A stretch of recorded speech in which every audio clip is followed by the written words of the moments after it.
Bonjour à toutes et à tous pour une nouvelle vidéo bonus. J'en avais déjà fait une l'année dernière. Salut à tous, aujourd'hui pas de critique mais une vidéo bonus où je vais vous parler de 4 films. Et je me suis dit qu'il était temps de faire une mise à jour. Donc aujourd'hui je vous présente les 10 films les moins rentables du cinéma, les 10 films qui ont fait perdre le plus d'argent à leur studio. Oui, le 10e film le moins rentable est R.I.P.D. Brigade Fantôme, sorti le 31 juillet dernier. C'est l'histoire d'un policier, Nick Walker, qui après sa mort se doit de faire équipe avec le shérif Roy, membre de la R.I.P.D., une brigade qui a pour but de traquer les âmes belliqueuses qui tentent d'échapper au jugement dernier en se dissimulant parmi les vivants.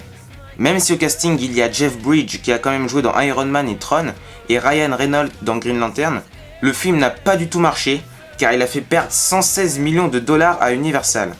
La plupart des personnes trouvaient que le film était une pâle copie de Men in Black et que ça valait pas le coup de le voir. Dommage. En 9e position se place La Porte du Paradis, réalisé par Michael Cimino. Ce film raconte l'histoire de deux anciens élèves de Harvard qui se retrouvent en 1980 dans le Wyoming. Avril est un shérif fédéral tandis que son ami Billy est rongé par l'alcool et fait partie d'une association de gros éleveurs en lutte contre les petits immigrants. Avril s'oppose à l'intervention sur le district et tente de convaincre son amie Ella, une prostituée, de quitter le pays. On estime que les pertes seraient de 120 millions de dollars. Et le plus impressionnant, c'est que malgré l'échec cuisant de ce film, il est aujourd'hui considéré comme un chef-d'œuvre du cinéma américain. En 8e position, c'est Lone Ranger de Gore Verbinski. Et oui, comme quoi c'est pas qu'un film à un grand acteur connu qu'il aura forcément un succès phénoménal. Et pourquoi cet échec ? Tout simplement parce que le film est un copier-coller de Pirates des Caraïbes mais en version western, et qu'il est beaucoup trop enfantin avec des scènes de cascade bidons et complètement surréalistes. Et c'est une perte de 121 millions de dollars pour Disney, qui avait déjà perdu pas mal d'argent avec John Carter. Le 7e film est Sarah de Breck Eisner, sorti en 2005.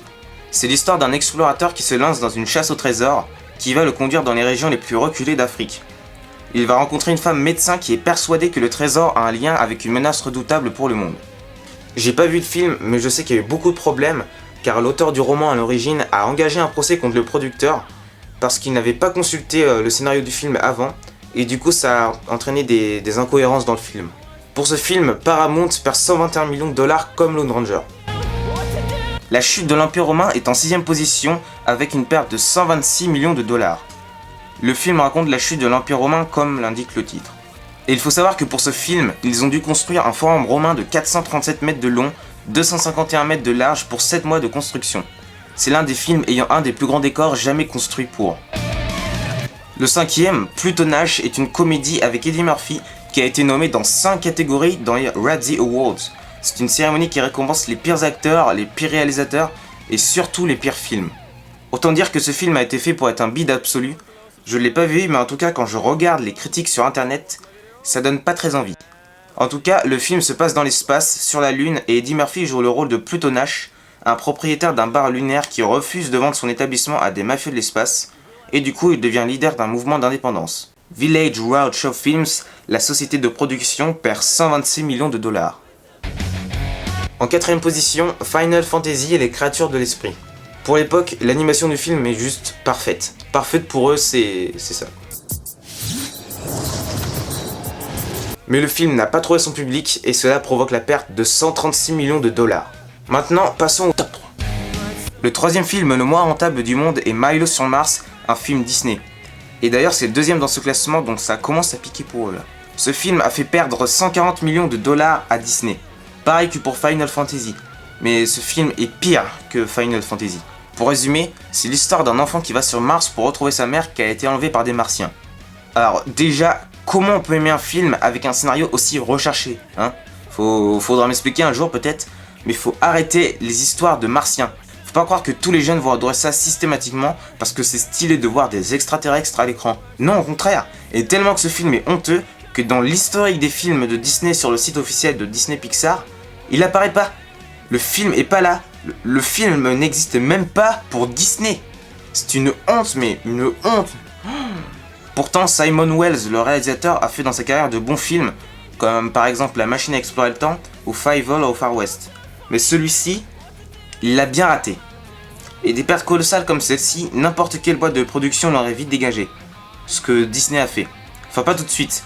Ils l'ont gardé comme scénariste additionnel pour Kung Fu Panda 2, c'est-à-dire qu'en plus des deux scénaristes, il devait être présent juste pour donner quelques conseils. C'est tout.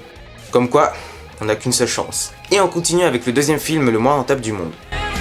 Le deuxième film le moins rentable du monde est 47 Ronin, avec comme perte de 150 millions de dollars. En gros, c'est l'histoire d'un perfide seigneur de guerre qui a tué leur maître et banni la tribu de 47 samouraïs errants, qui jurent de se venger et restaurer l'honneur de leurs compatriotes. Mais ces rebelles sont contraints de recourir à l'aide de Kai, ou Kai comme vous voulez, un sanguinaire qu'ils avaient renié auparavant. Je voulais voir ce film au début, mais je l'ai un peu oublié, et finalement je l'ai pas vu, donc je peux pas le critiquer. Mais j'ai lu des avis de personnes qui l'ont vu, et qui ont trouvé ça plutôt pas mal. Sur Allociné, j'ai vu, il y a 3 étoiles sur 5, ce qui est un peu plus que moyen. Les gens disent que ce film est bien fait au niveau des effets spéciaux, de la 3D aussi. Il y a aussi les décors naturels typiquement japonais qui sont super bien faits. Et il y a des combats de sabre aussi assez spectaculaires. Mais le problème c'est que si tout est bien dans le film, pourquoi il a été mal reçu au box-office ? Je pense qu'il y a plusieurs raisons. Soit parce que les Américains ne sont pas ouverts aux autres cultures du cinéma et préfèrent regarder leurs films, ce qu'on peut comprendre car la majorité des films au cinéma sont américains.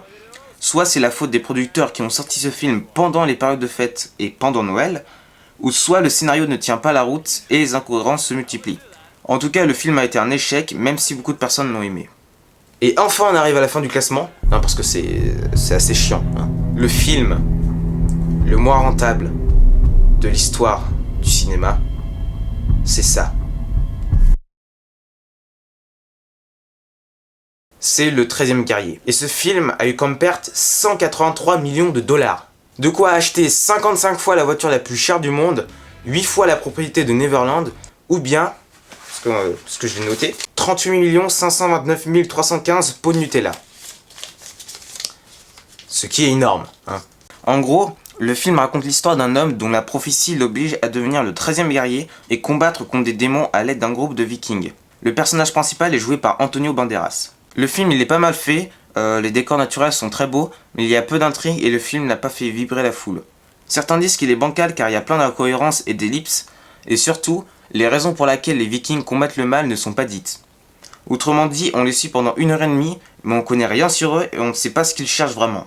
Ils servent juste à combattre et à crever. Et les scènes de bataille sont molles. La scène de fin qui dans tous les films est censée envoyer un max, eh bien elle est ratée. Le film est très moyen au niveau de l'histoire et malheureusement, de beaux décors naturels et une belle bande son ne servent à rien si l'histoire est mauvaise. Voilà, c'est fini pour cette vidéo. J'espère qu'elle vous a plu et vous pouvez vous abonner à ma chaîne.